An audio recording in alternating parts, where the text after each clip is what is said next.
Good morning, everyone, and welcome to the session, Tourism Opportunities in the Post-COVID-19 World. In this session, we would like to discuss the impact of the coronavirus outbreak and the impact that it has triggered for the tourism industry. However, we want to be positive and remember that with change comes opportunity. In this way, we would like to learn from the experience of the FIA clubs, and also we have invited an external speaker from IATA. We are really lucky to have the participation of 6 panelists in this session.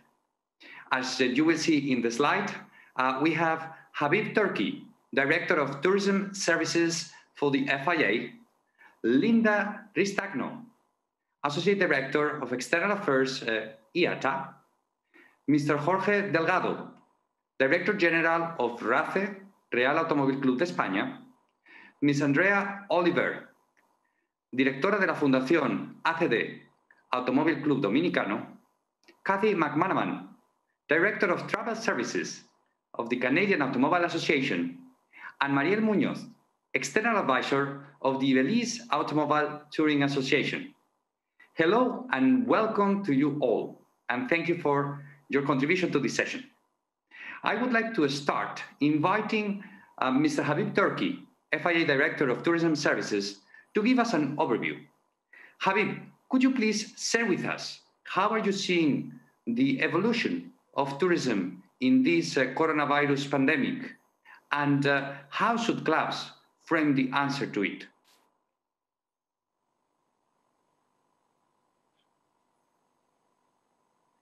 Hello, Habib. I think you have to unmute, please. This is part of the new normal. Can you please unmute? This is the thing I've heard the most for the last 3 months or so. Good morning. Good morning, Luis. Buenos dias a todos. Thank you for the introduction.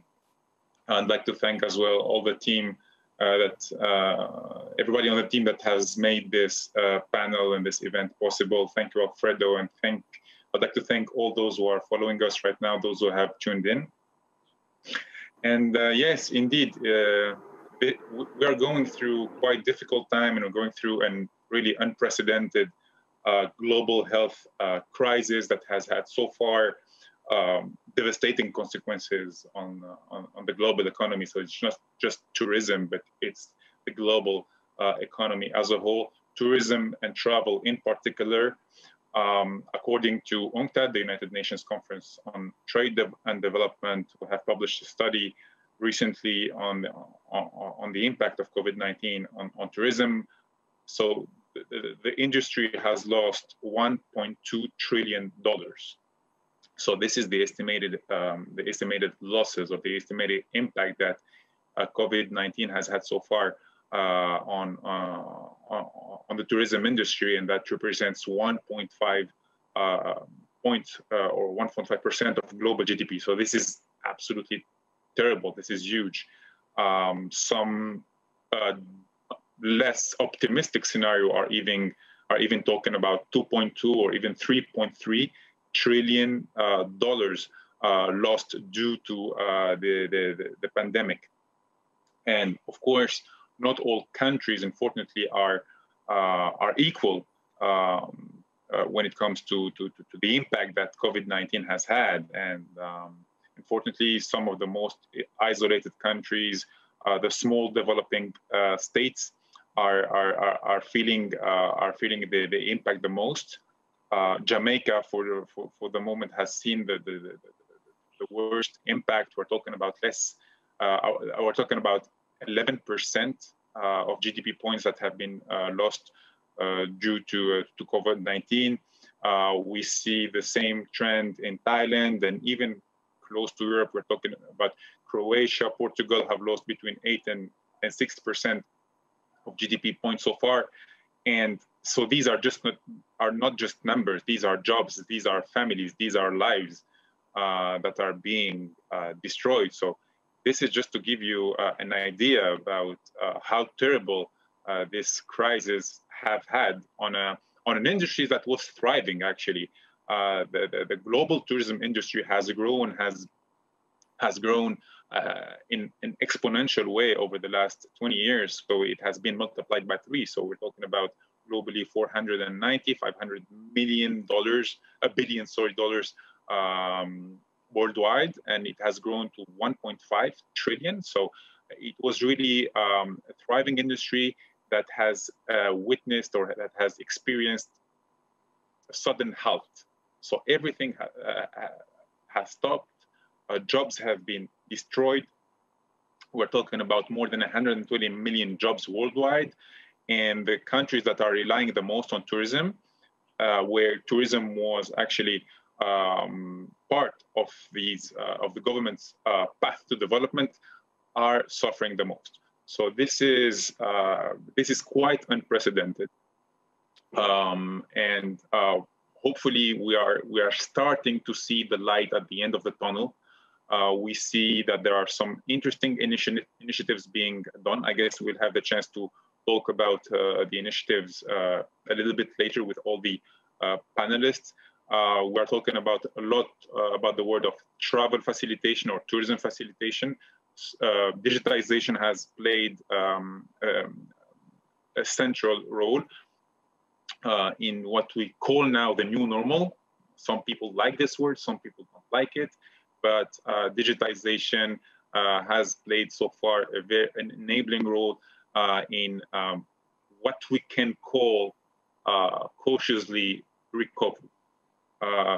So again, digitization, sustainable development. So these are for me the key words for the moment, the key themes that would enable us to recover.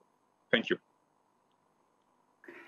Thank you so much for this great perspective, Mr. Turkey. And it's in fact very interesting to learn and understand how this new normal, or as some like to say, the never normal, it's going to be from now onwards. We would also like to invite an external perspective from the tourism world to learn about what can we expect from the coronavirus outbreak and how can things evolve from here. In order to do that, we have Ms. Linda Ristagno, the manager of the external affairs at IATA. Hello, Ms. Ristagno, how are you? Hi, good afternoon, good morning, everyone. And thanks for having me here today. So as Habib was mentioning before, certainly the tourism industry and the travel industry has been hit, has been really hit by the COVID crisis. And I think that this has been, there was no other crisis before like this, but everybody, I think, says this. And I don't like to call the new normal because personally, I don't know what this new normal could be, but certainly what we are doing is as much as possible, we are trying to restart the industry. Not easy to do that because you still see borders closed and people traveling, but at the same time, passengers don't know what to expect when they travel from one destination to the other. Like, for example, biosafety measures are not coordinated between state regulators and so on.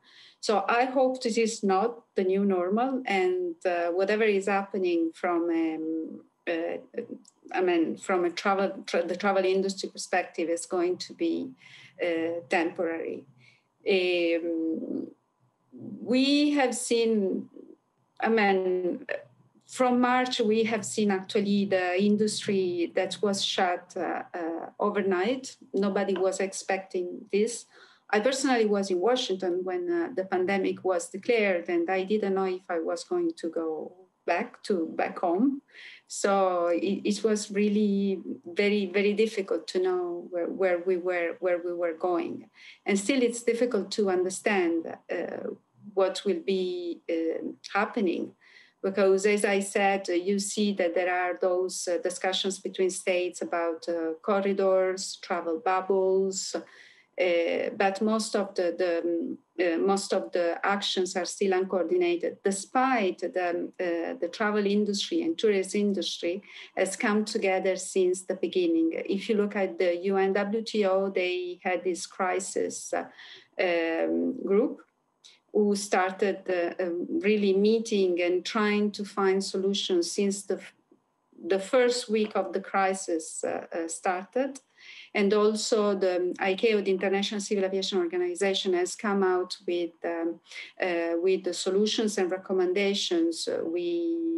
There are different safety measures that have been recommended,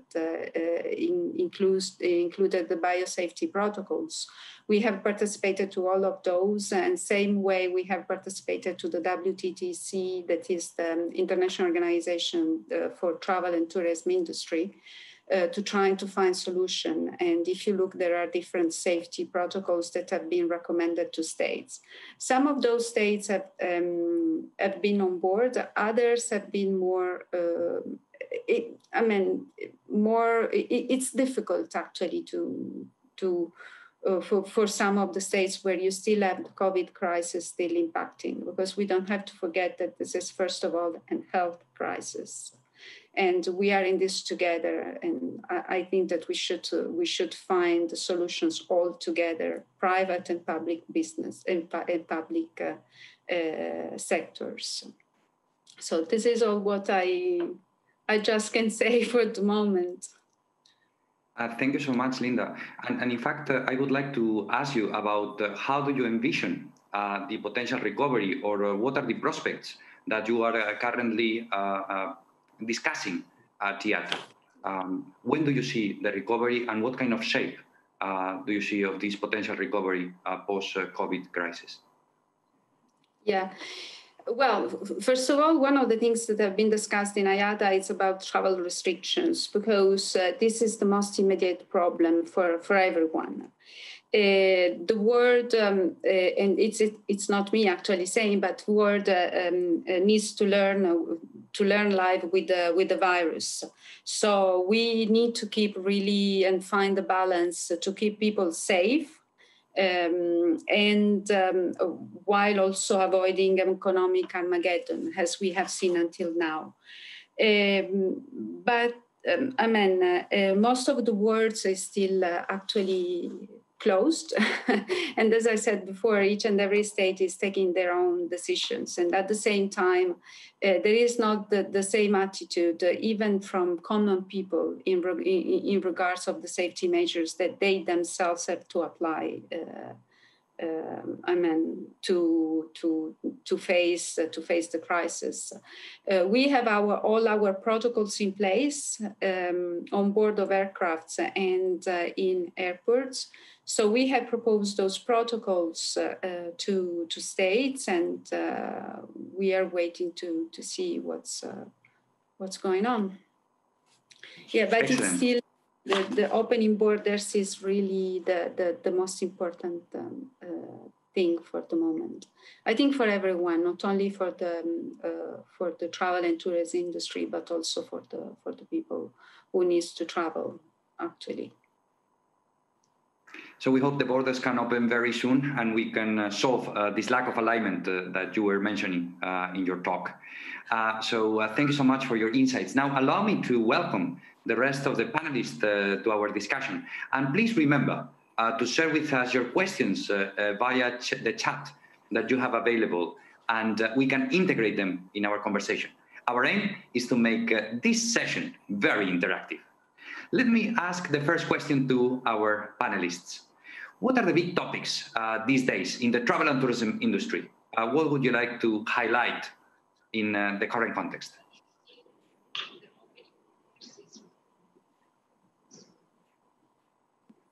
So I can start here. Over the past few years, the travel industry has been booming. We've been seeing record sales. And one of the top topics in the not so distant future was about over-tourism and the issues relating to over-tourism. And that now seems like decades ago. It seems like a long, long time ago. In January, the FIA Region 3 clubs met, and we discussed what we were seeing in terms of trends in travel and how we could use those as opportunities.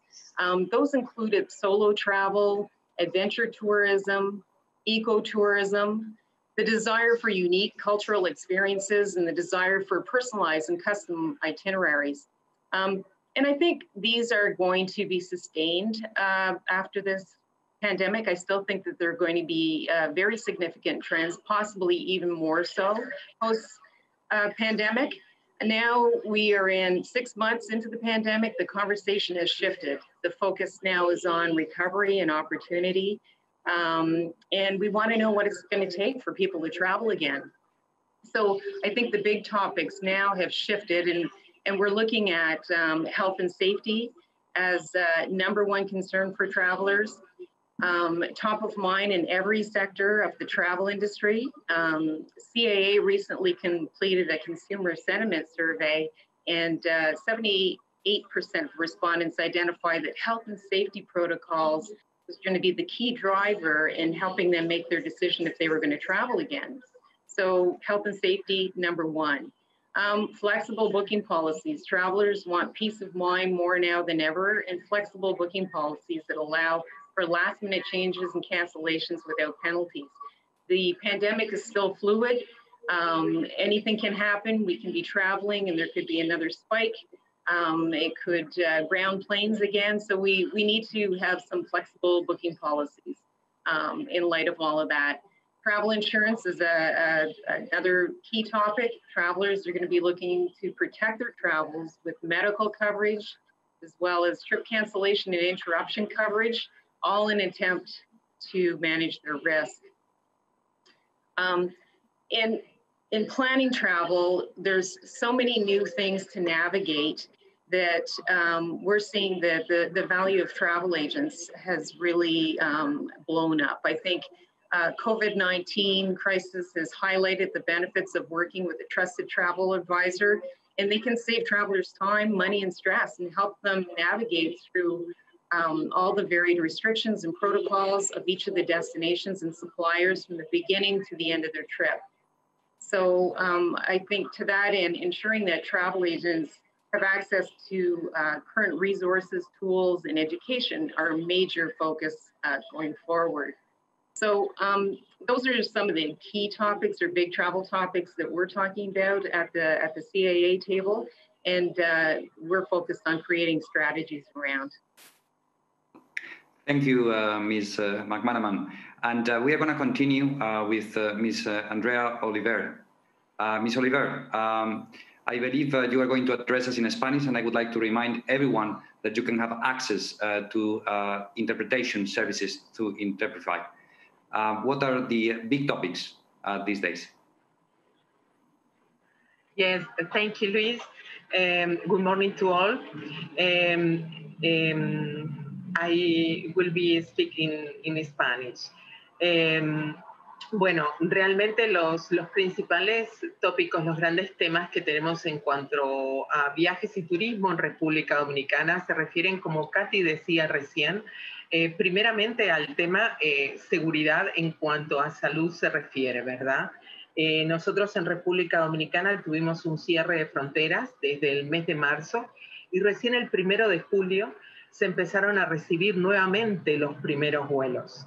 Todo este sistema hotelero que tenemos, somos una isla netamente que basamos nuestra economía en el turismo, todo este sistema de hotelería está funcionando a un 30%. Para que ustedes tengan un poquito una mejor idea a lo que me estoy refiriendo, estamos hablando de que en República Dominicana recibimos 6.4 millones de turistas con ingresos. Estamos perdiendo en estos momentos 3.000 millones de dólares en cuanto a ingresos se refiere. Tenemos 86.000 habitaciones, 130 hoteles que solo están abiertos, los 27 hoteles en estos momentos. El gobierno ha creado un excelente sistema de protocolo en cuanto a sanidad. Es un protocolo que se llama COVID-Free, libre de COVID, donde se trata de dar la mayor confianza al turista que apenas están empezando a venir.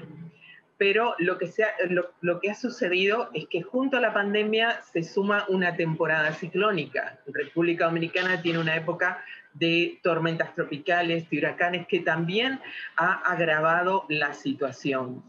De todos modos, el turista que llega ya está teniendo una tendencia diferente. No está buscando el hotel todo incluido, de grandes aglomeraciones, sino que el turista está alquilando villas de forma privada.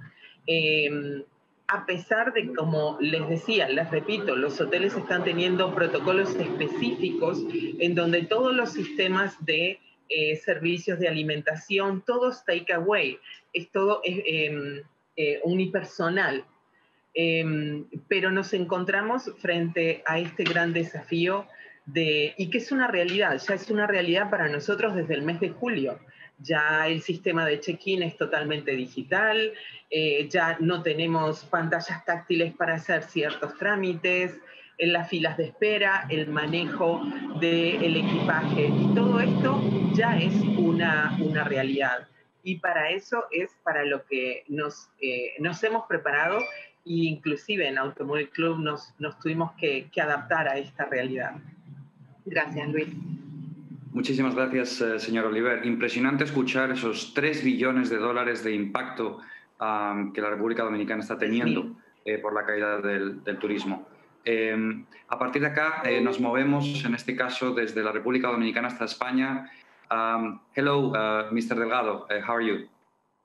Hello, how are you? Thank you very much, Luis. Thank you to everybody.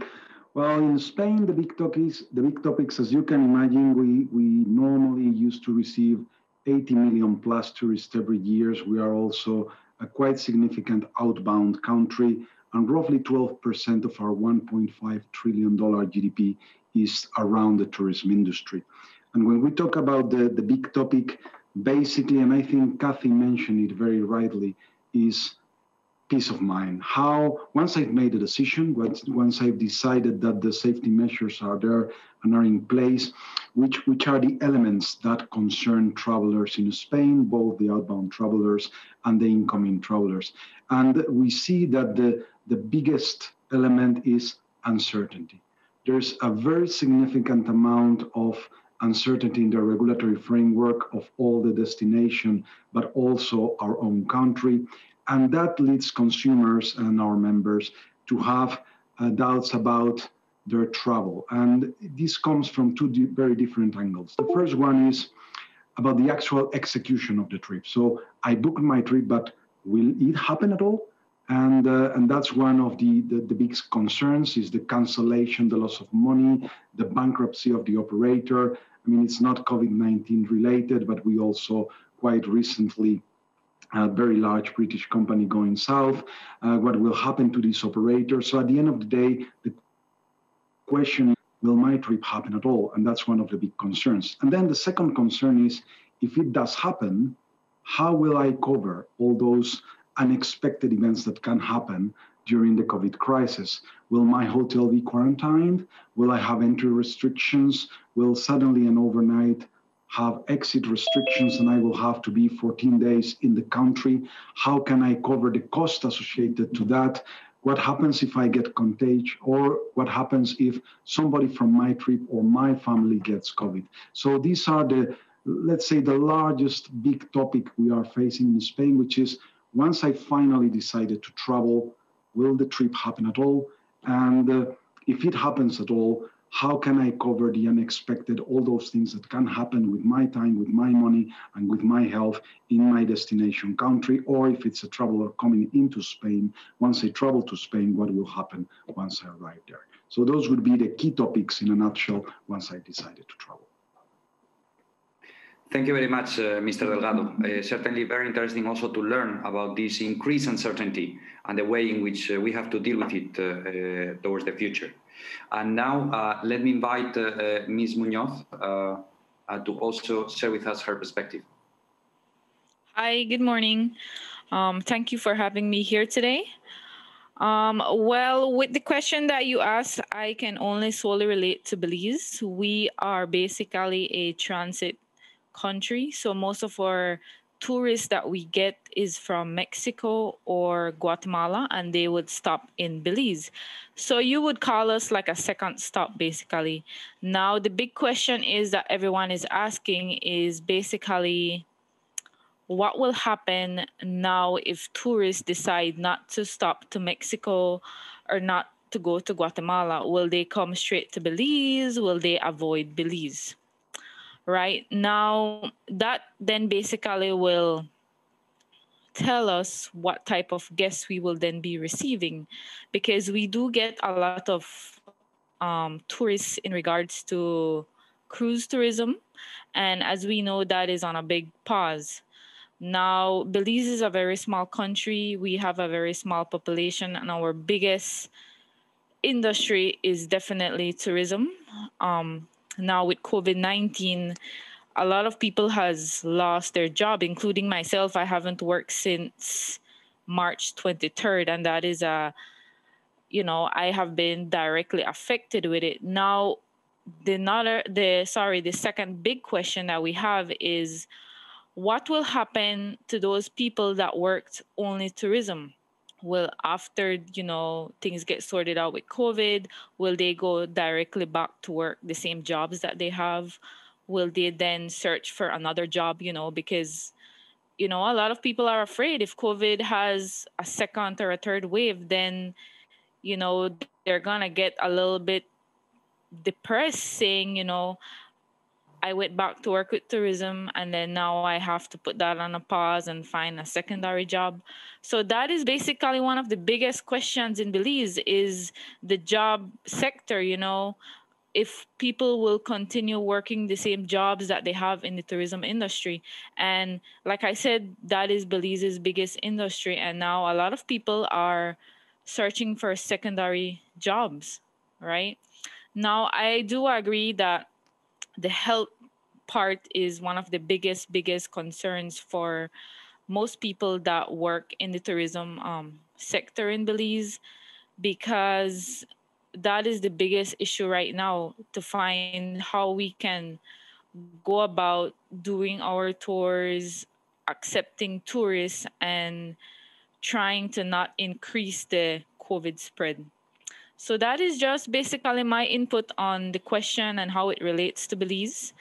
And I do agree that together we can find solutions, and we can set in place probably a set of regulations that everyone can basically follow, and we can try to move forward. Excellent. Thank you for your perspective and for sharing with us what's the situation in Belize.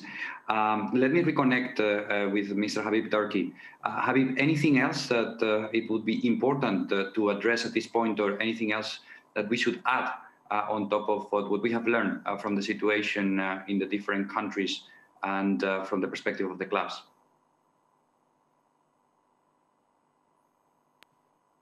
Yes, thank you, Luis. Yes, pretty much everything has been said. I mean, tourism is known to have a multiplying effect when it comes to the economy, and this is what we have heard. I mean, from the case of Belize. So basically, if you remove tourism out of the equation, then all the other sectors of the economy will feel the heat. So there will be job destructions, not just in the tourism industry, but in other industries that are connected through a multiplying effect to tourism. And then again, what has said Kathy earlier is totally correct. So if the question is, what are the current trends in tourism? Well, the current trends in tourism were up until now community-based tourism and ecotourism, etc.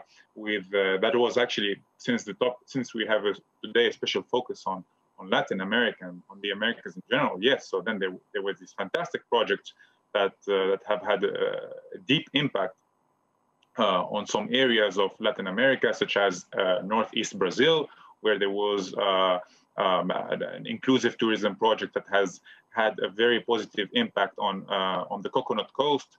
In Salvador, also close to the border with Honduras, you had this Zona Alta, where there was also a community-based tourism initiative that has had a very positive impact on trade. Same thing I can say about Bolivia with the Aymara people. So all these initiatives that still can restart have been stopped, and we hope that these initiatives will recover at some point. How they will recover? It necessitates like the coordinated efforts of many stakeholders, including clubs. So our clubs that are representatives or touring clubs, automobile clubs that are actually stakeholders and representatives of the industry locally can play a role. They can play an enabling role in restarting tourism. So what is needed is, as Kathy was saying at the beginning, is trust. So how to restore trust? And here there is no one-size-fits-all answer. So every destination and every tourist has its own reality, right? And here data plays a key role. So research and data will play a key role, and coordination between clubs can play a key role here in restarting tourism. We have mentioned digitization. That is part of travel facilitation, set of travel facilitation measures that we are implementing here at the FIA. So we are digitalizing all the tourism related documents, such as the carnet de passage or the IDP. So that has accelerated that trend, and that will continue. And last but not least, I mean, there was this very important point that has been raised by Jorge, cancellation and how to recover, and what are the new measures actually to put in place when you are in the hospitality industry. And this is quite interesting, because the last crisis that we have seen before COVID-19 was the 2007-2008 financial crisis. And during that crisis, there were winners and losers. And the biggest winner, one of the biggest winners, was the Airbnb and the whole eco-sharing wave business models, like the sharing economy. Today, they are facing exactly the same problem as anyone else, basically due to this cancellation policy and economic losses to pretty much all the stakeholders. As this crisis has affected both demand and supply. So one of the most interesting impacts that we have seen so far is the Airbnb experience, where they are going through a major PR disaster. This is like a perfect storm. So not only they are going through a PR disaster, but they are also going through tough economic times. So yeah, so where is the way out?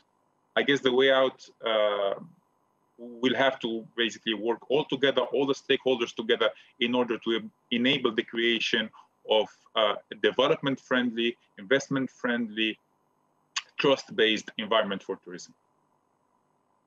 Excellent. Thank you for this perspective, Javi. But we shouldn't forget that the purpose of this workshop, the FIA America's eBusiness workshop, is actually to think about ways in which we can reinforce and strengthen the business lines and opportunities that clubs can address. So actually, I would like to send you my second question in this direction. Where do you see the opportunities? How are you going to take advantage of them in the near future so other clubs can be inspired? And let me invite this time Mr. Jorge Delgado to provide the first answer there. Thank you very much, Luis. And I think you are very much right. With every crisis, there comes an opportunity, even if we don't really see the light at the end of the tunnel at this stage.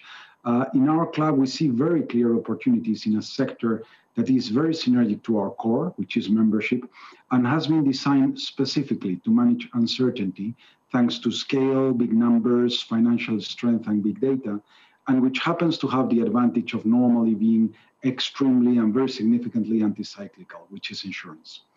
As member organizations, we have an opportunity to provide certainty and peace of mind in the management of the economic, temporal, and medical losses derived from uncertain events, especially in these times of COVID-19, and helping restart this sector by playing the enabling role Habib was mentioning by providing the right insurance products. As such, through our own insurance company, we have put into the market a battery of products already 3.5 months ago to cover COVID-related cancellations, quarantines, medical expenses, repatriation expenses. And we have managed already to close contracts with large travel agencies and cruise operators. And as such, we are able to encourage people to take the risk to start traveling again, because with the right products and with the right coverage, for a very small extra, we enable them to enjoy their holidays or to enjoy their business travel without being exposed to the large degree of uncertainty that we are facing right now. That sounds great. Really interesting to see the development of these new insurance products and services. Let's move now to learn where Ms. Mariel Munoz sees the opportunities moving forward. Hi again. I do agree with what Mr. Jorge said about the health and the regulations. Those are very important for every traveler, even if you are traveling just, across state. It's still very important because COVID has no boundaries, right? Now, here in Belize, I think our biggest opportunity to move forward is what I believe that nature is the best therapy for after a post-COVID world. And in Belize, like I mentioned earlier, we are a very small country. We are blessed with, sea, forest, jungle. We have everything.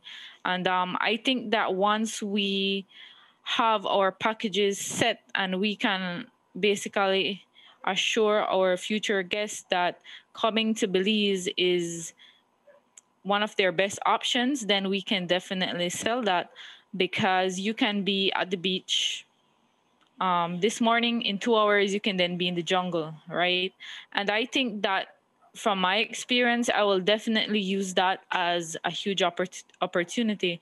COVID has taught us one thing, and I think that is to be more appreciative of nature and the earth itself.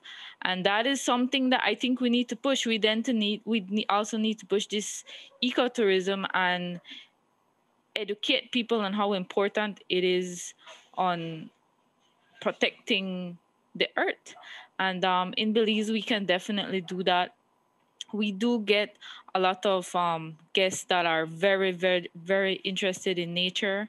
And I think that is where we need to focus more on. Also, I believe that we will definitely take this opportunity to strengthen our technology skills and our bookings, because here in Belize, a lot of people depend basically on walk-ins. It's mostly the huge resorts that they solely rely on bookings online. Most of our guests that we get is a lot of walk-ins. And now we need to strengthen that because of this COVID issue. We need to assure them that, you need to make all the necessary precautions, be safe, and put health definitely in front of everything else. So that is just the opportunity that I see here. And I think everyone can agree with me that after this, going outdoors and experiencing nature will be one of the best therapies to move forward and help it to assist us with resolving this COVID issue. Excellent. Thank you for this idea and the development of ecotourism as one of the opportunities to recover from the COVID-19. I would like to now invite Mr. Habib Turki to also share with us, where do you see the opportunities, Habib? Where should clubs focus? Thank you, Luis. So there are two key points that I have noted down actually from Mariel and from Jorge. So the first point from Jorge, we were talking about trust and risk, and whoever says risk says insurance. So there is definitely those who are in this business in proposing insurances to cover that risk associated to tourism in times of COVID-19 will be amongst the winners, basically. So the creation of new insurance products may be or could be part of the answer in how to restore trust, how to bring back how to bring back tourists. So that's number one. But as Linda was saying at the beginning, we have to reopen borders, and we have to reopen borders responsibly. Clubs here can play an active role through a public-private partnership or public-private dialogue here. So clubs can play, again, an enabling role in basically keeping tourists informed. That is very, very important. Data and information are very important at this stage. When you travel somewhere, you have to be, you have to do more and more research. You have, especially in these times. So keeping your members informed is very much crucial. So this is why with the UNECE, we have partnered for this global observatory of border crossings, so that you know which border crossings are open, simply because people are afraid to go on vacation and then they cannot come back because all of a sudden the country of destination becomes on some sort of blacklist or red list, and all flights are canceled, or there are quarantines and people don't like quarantines. So keeping people informed is crucial. Now, what Marielle was also talking about job creation, and she was mentioning also digitization again. And I think that there is here again an opportunity for to create added value jobs and technology-based added value jobs.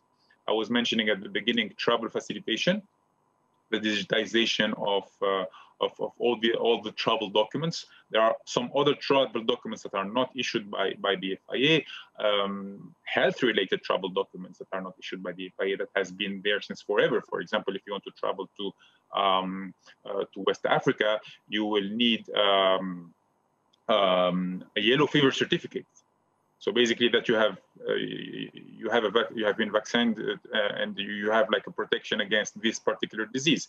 So this new world where there are more and more measures that are making it more and more difficult to travel, I guess that there are some opportunities there for clubs who can basically address those new measures. But then again, there is no one-size-fits-all answer to that. And then just a final word again, about the new normal. That is a taboo word. So what is a new normal? I guess if there is a new normal, it would be a world of sustainable innovation, right? So again, just to take the example of Airbnb was an example of innovation back in the days, but at some point they could not reinvent their business model, and this is one of the reasons why they're facing this crisis right now. So never stop innovating, whatever the industry you're in, whomever you can be in the tourism industry. Excellent. Thank you so much, Habib, for this perspective. Y ahora volvemos con Andrea Oliver. Andrea, ¿dónde están detectando desde su club las oportunidades? ¿Dónde pueden aprovechar la coyuntura y la situación que el COVID-19 está creando para generar nuevos negocios y nuevas oportunidades? Bueno, en el caso nuestro, nosotros hemos identificado diferentes áreas donde podemos trabajar. Un punto muy importante que ya empezamos a trabajar es el tema de la mejora de la confianza. ¿Cómo lo estamos haciendo? Con un servicio que se llama Before Boarding.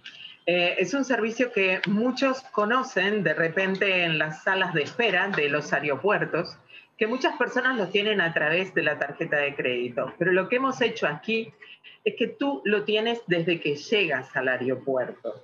Desde que tú llegas en un área totalmente higienizada, sanitizada, sin estar en contacto con otras personas, entregas tus documentos y ellos realizan todo el proceso de despacho de tu equipaje, de check-in, y tú esperas tranquilamente hasta que llega tu vuelo.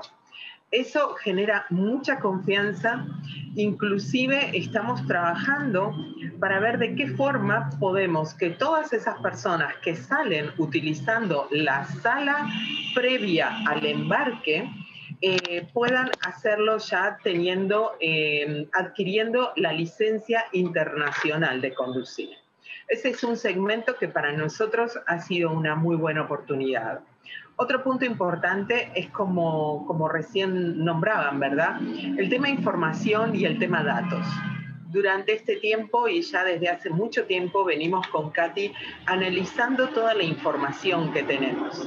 Utilizamos la información que nos da el Banco Central de la República Dominicana acerca de turismo, en donde podemos ver la cantidad de turistas, la nacionalidad, el motivo que viene. Y eso nos ha motivado a generar productos específicos. Por ejemplo, con Canadá estamos trabajando, la pandemia nos ha detenido un poco, pero vamos a seguir. Estamos trabajando y hemos creado productos específicos de golf, de pesca, en donde la gente puede quizás pescar y cocinar lo que está pescando y todo lo que está relacionado a conocer la forma de vivir del dominicano. Y por último, el turismo inmobiliario. Tenemos Automóvil Club cuenta con propiedades, las cuales son alquiladas a través de Airbnb, y realmente hemos, a pesar de la pandemia, hemos estado con una ocupación de un 83%, y ha generado ingresos. Motivamos a que realmente analicen el tema del turismo inmobiliario. Es algo que realmente sirve y que miren la posibilidad de inversiones en República Dominicana.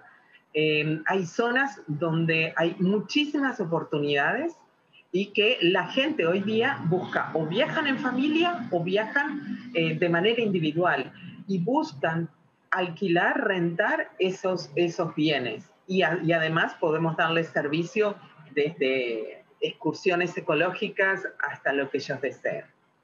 Gracias. Súper interesante esa perspectiva y las oportunidades que nos destacas en la República Dominicana. También, Andrea, muchísimas gracias. And now I would like to move to Kathy. Kathy, we would like to learn from the perspective of the CAA, where are you detecting the opportunities for the future? Where are the hidden gems in the business landscape that you are planning to develop in the near future? The pandemic is going to change the way people are traveling in the near future, and people, I think tourists are going to be out there trying to maximize their experiences and minimize the risk.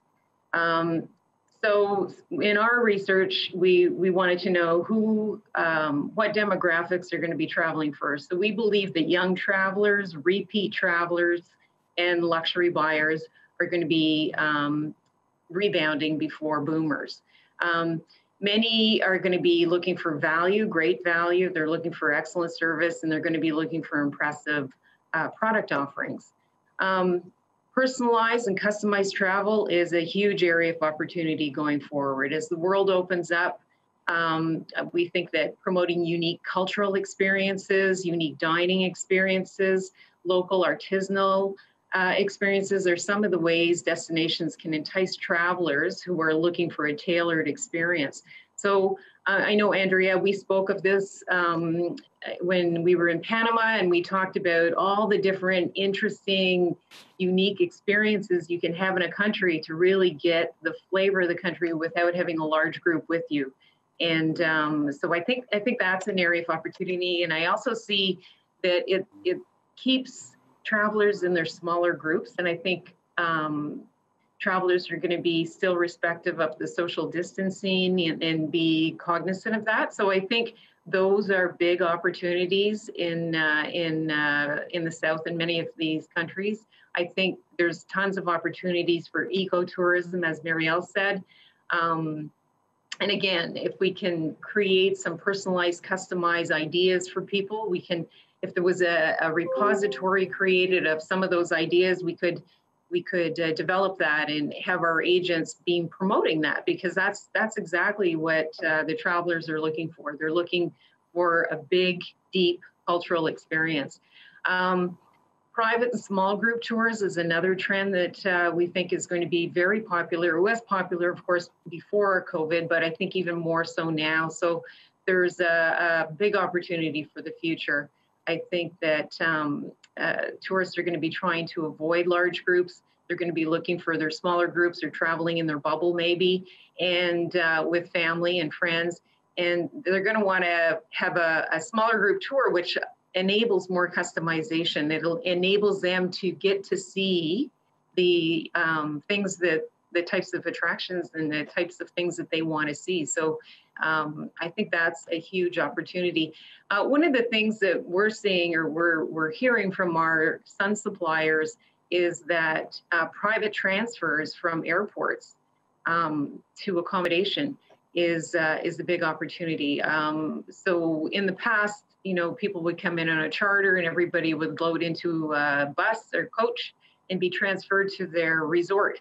I think now we're seeing a big interest in having, you know, a separate service, or a service for just 2 or 3 people, and have them take that option as a transfer. So I think private transfers is an opportunity. Private transfers on the islands, and to get to attractions and to get to golf courses and that type of thing, I think is something that needs to be marketed and promoted.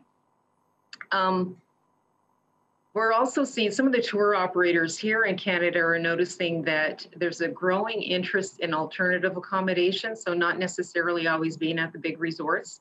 And they're seeing that there's an interest in having a private pool. So they're looking for their private hot tub, private pool. They don't want to have to share with anybody.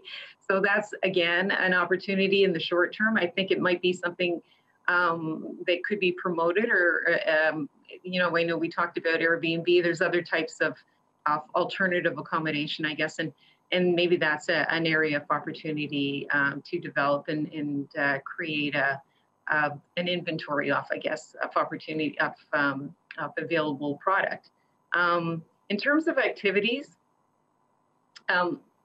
we see that the activities where social distancing is going to be easy to achieve is going to be popular. So activities like diving, fishing, hiking, golfing, camping, I think all of those are going to recover quickly. I think there's going to be a big interest. I know domestically in Canada, we're having a huge boom in people doing hiking trails and camping.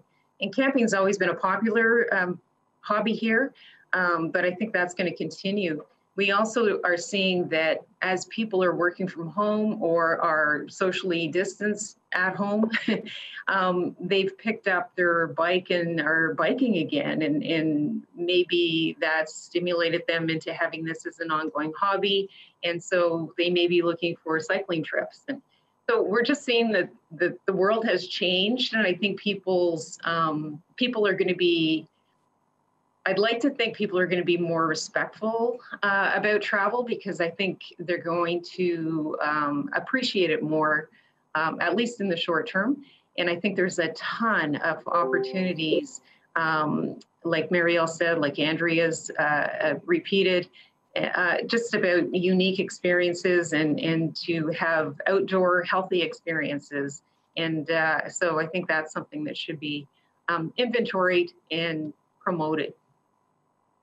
Excellent. Thank you so much, Kathy. We are getting different questions from the audience. Thank you so much for your questions. And remember that you can send them to us via the chat.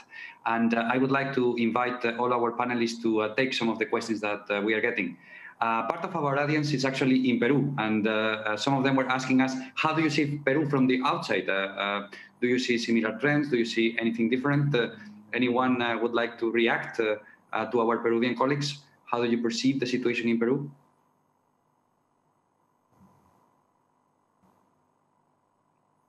Linda, let me invite you to give us your perspective on the situation. Do you think Peru is seeing something different, or would you assess they have similar trends? Well, I can reply globally and not specifically on Peru, and I would be actually very happy to do that, because probably I can reflect on what I have heard so far that is not so very different of what we are doing with our mission. I'm not aware if Peru has its own borders open, but certainly what I have heard from the other panelists is that what we need, we need 3 main things here. That is certainly open borders, the need to restore confidence to travel, and then the need of marketing those destinations that are open for business. I'm not sure if any other panelist wants to take on Peru, but if not, I would be happy then to expand on those. Sure, but before we jump into any other panelist, Linda, please, can you tell us about some of the opportunities also that you are identifying at IATA? Yeah. There are many opportunities. Before we started with the negative, with the negative way, because actually one of the things that we have seen, and as I was mentioning before, is that at the beginning, once the COVID numbers were going down, states were opening their borders and people were traveling and so on. Not all the borders, but certain of those. So we have seen a certain interest from people to travel. So this means that there is still this desire to visit destination. That is certainly a positive trend. I was mentioning that we have initiated actually many activities in IATA to restart travel and tourism. I was mentioning that we have worked together with different organizations, but one of the things that we are doing is we have launched actually a very big campaign on restoring the confidence to travel and to support the passengers once the borders are open for business. What we realized, and I have seen that different panelists here have confirmed my thoughts, our thoughts, is that actually what people want is a different experience of tourism. That's for sure. What also people want is to make sure, and that we mentioned this before, they want to make sure that they are going, once they go to a certain destination, the destination is safe. So safety is number one as usual. And they have things to do at destination, because why to travel to certain places if you don't know what you have to do? I mean, if you are confined to your house or shops are closed or you cannot visit places or there are no activities out there for you. So we are working on this campaign to understand how we can support states to open their borders and how we can support actually the travel and tourism stakeholders to with those information. There are different tools out there, but one of the things that, for example, we did when we started this campaign, we started looking at the different websites where we could find those information. And there is not a single option that where a traveler can find the information related to where to go, if it's safe, the biosafety measures in place, what is permitted, what is not, if there are apps like the app that we have here in Switzerland or in other places. I think in Italy it's called the Immuni, where you actually are traceable in regards if you, for example, contracted COVID and so on. So there is not a single repository, so probably that could be one of the solutions. And then how states and how also airlines, what the airlines fly where there is the demand. So to raise the demand, we have to help destinations to get travelers, of course. And how we can help destinations and the industry to market their places. And this is something, there is a big campaign that is actually ongoing. So I would be very happy actually to connect some of the panelists with our colleagues to support you. We're very happy of what Katie was mentioning in regards of and Andrea as well in regards to what is done to keep people safe and to promote what they can do. On a personal note, one of the things that I personally think is that it's not only about the opening states and borders.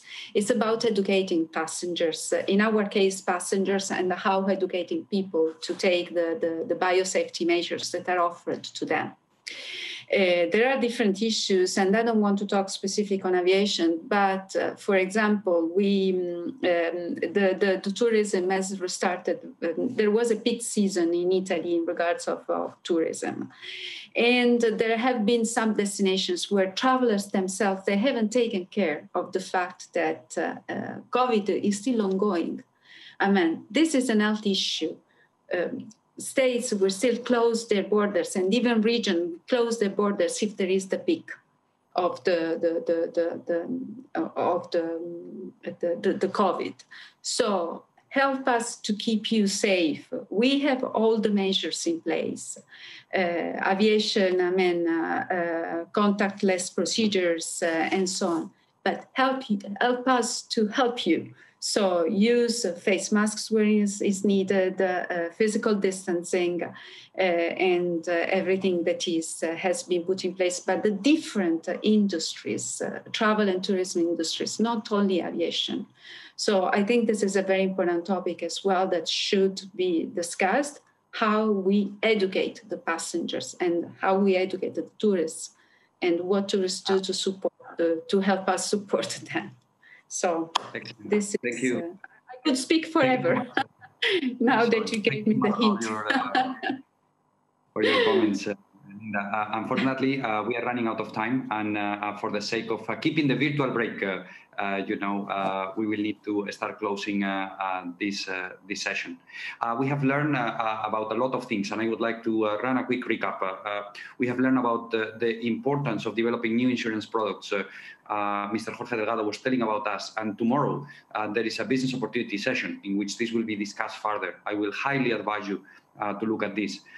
Also, we learned that nature can be a good therapy for the post-COVID-19 world. And over there, Belize sees great opportunities. So this is something that we will definitely have to be looking at. The role of trust, data, and information has been highlighted both by Mr. Habib Turki, as well as in the case of Andrea Oliver. How can you leverage data to find new opportunities? And a very interesting project that the Dominican Republic is running, but also interesting real estate opportunities and thinking about ways in which we can further personalize the traveling experience, in the current situation. Last but not least, we have learned about ideas such as, private transfers, or how can we develop more activities that allow for social distancing. And we learn in the case of Canada from the diving, fishing, camping, etc., etc. The time is over. We have to close the session. So I would like to give a warm and very strong virtual applause to our panelists. Thank you for your insights.